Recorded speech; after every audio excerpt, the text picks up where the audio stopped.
When fire destroys a home, it's hard for families to rebuild and start over. But sometimes things are lost in the fire that can never be replaced. That almost happened last month at an apartment house fire in Bangor, until a few firefighters went out of their way to save some very special family heirlooms. Today, the family was reunited with their military flag after it was restored by the American Legion. The fire on May 10th was a big one. It destroyed 2 buildings that housed 6 apartments. Jonathan Tenney was in one of those apartments, and he didn't have a lot of time.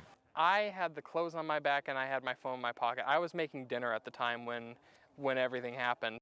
Tenney remembers being asked what the most important thing was that he hoped would survive the fire, and he said it was the flag that belonged to his late grandfather, Herbert Tenney.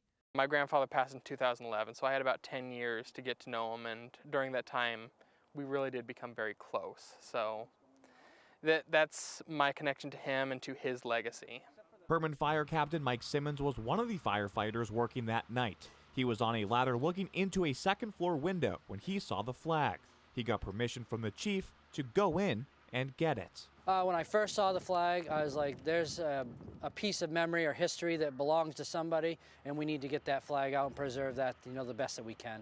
There was some smoke damage to it. It took a little bit of heat damage, but it was still all together in one piece.